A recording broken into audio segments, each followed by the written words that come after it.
주야로 묵상. 오늘은 마가복음 14장 66절에서부터 72절까지의 말씀입니다.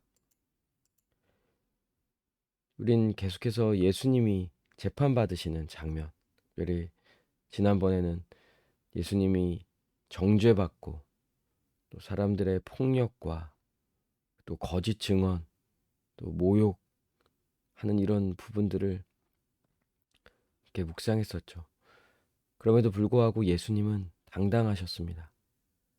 자신의 억울함에 대해서는 변론하지 않지만 진리를 말할 때는 당당하게 어떤 결과가 오더라도 상관없이 예수님은 자신이 누구이신지를요, 사람들에게 분명히 말씀하셨어요.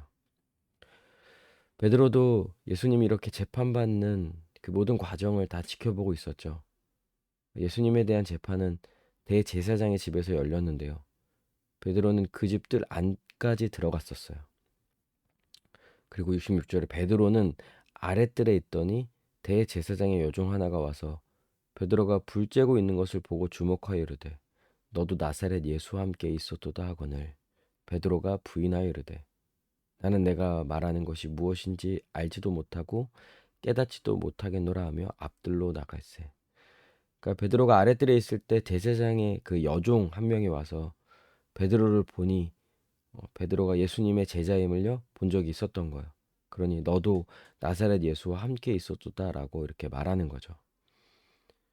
그때 주님이신 예수님은 이제 강제로 잡혀와서 이제 거짓 증언과 모함으로 이제 정죄받아 이제 사형에 처하게 되는 이런 선고를 받는 그런 과정 속에 있었을 거예요. 그럴 때 이제 여종이 베드로에게 갑자기 질문을 하는 거죠. 그렇게 이제 베드로는요 고발당하고 자신도 예수님과 같은 처지에 놓이게 된 거예요. 비록 여종이지만 그래도 그것이 자기에게 큰 해가 되고 자신도 정죄받아 죽임을 당할 수 있다라는 생각을 충분히 할 수 있었던 거죠. 그때 베드로는요 예수님을 부인합니다.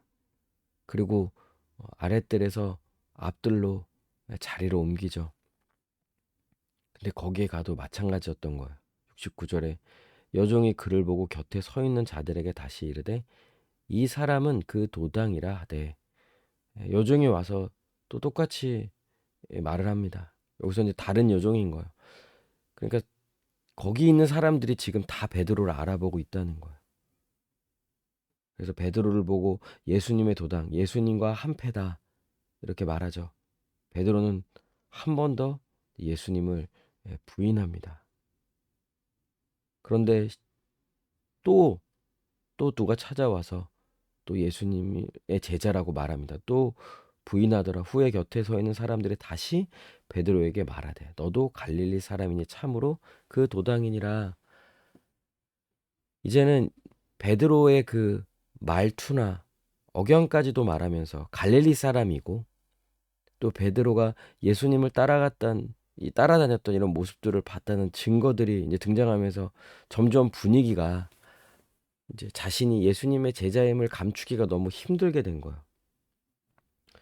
그러니 세 번째로도 이제 예수님은 이제 제자는 베드로는 예수님을 부인하죠.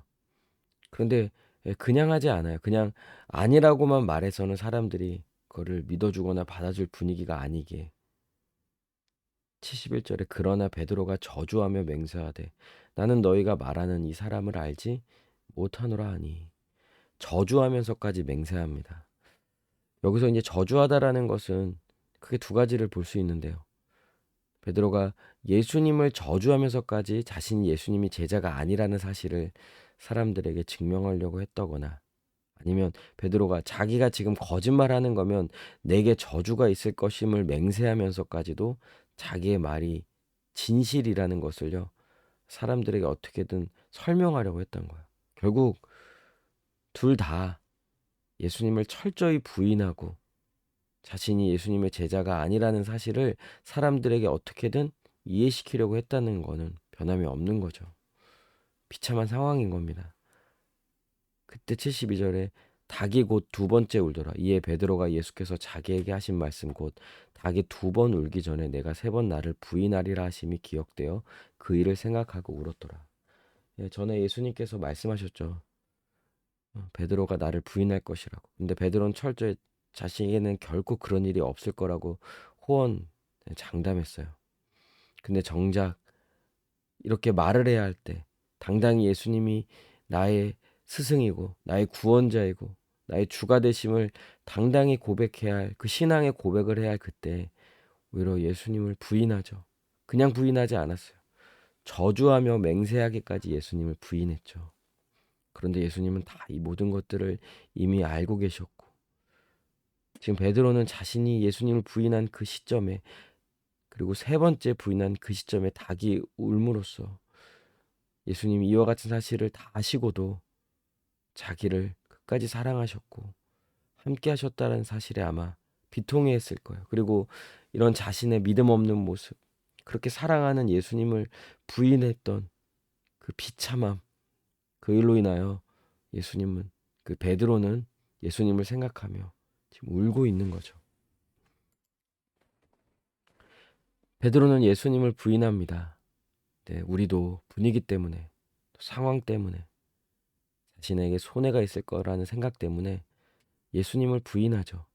뭐 누구도 우리에게 예수님에 대해 묻지 않을 수 있고요. 예수님 믿냐고 묻지 않을 수도 있어요. 또 베드로처럼 막 저주하면서까지 예수님을 부인하지 않을 수도 있죠. 그런데 적극적으로 자신의 신앙을 고백한다든지, 예수님을 적극적으로 고백하며 전한다든지, 이렇게 하지 않는 건 결국 예수님을 부인하는 거죠. 침묵하는 것도, 말하지 않는 것도, 감추는 것도 다 예수님을 부인하는 하나의 모습이라고 할 수 있어요. 이와 같은 시험은 우리에게 언제든지 올 수 있죠. 여러분의 삶에도 이런 일이 충분히 있을 거예요. 회사에서, 또 친구들을 만날 때, 가족들을 만날 때, 내가 이 말을 할 때 나에게 어떤 일이 초래될까? 좋을까 나쁠까 이렇게 따져보면서 손해가 되거나 어려워진다고 생각하면 말하지 않는 거죠. 이것도 예수님을 부인하는 것 같기에 우리는 이런 것이 우리에게도 늘 있을 수 있음을 알고 또 깨어 있어야 하는 거예요. 대비해야 하는 거겠죠. 베드로는 세 번째 부인했을 때 예수님의 말씀을 기억하고 크게 울었어요. 우리는 연약하죠. 너무나 연약합니다. 예수님도 우리의 연약함을 아시기에, 또 베드로의 연약함도 아시기에 베드로에게 미리 말씀하셨어요. 우리는 결코 예수님을 부인하지 않으려고 하여 그렇게 믿음으로 살려고 하지만 때론 넘어질 때가 너무나 많은 거예요. 예수님이 베드로에게 미리 말씀하신 것은 베드로가 넘어졌을 때 다시 일어나도록 돕기 위함인 거예요. 우리도 마찬가지인 거예요.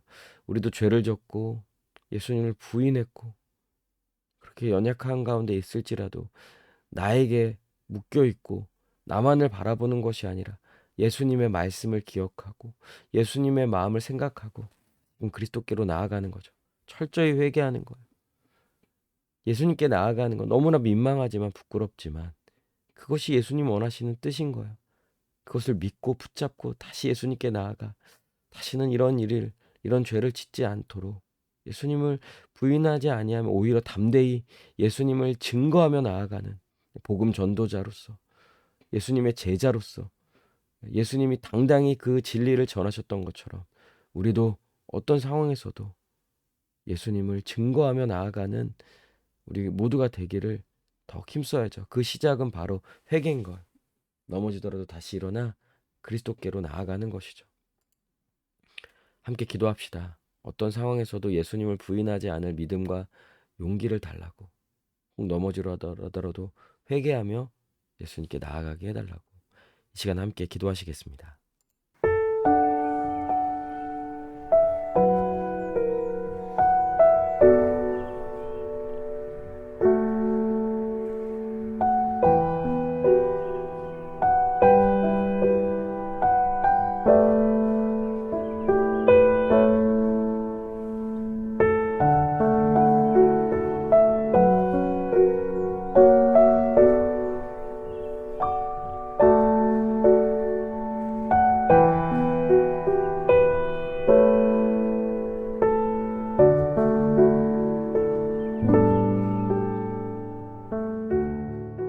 기도합니다.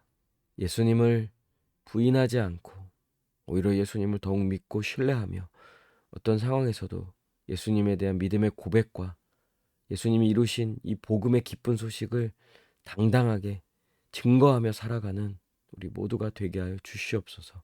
감사드리며 예수님의 이름으로 기도합니다. 아멘. 오늘도 주님 안에서 승리하는 복된 하루 되시길 바랍니다.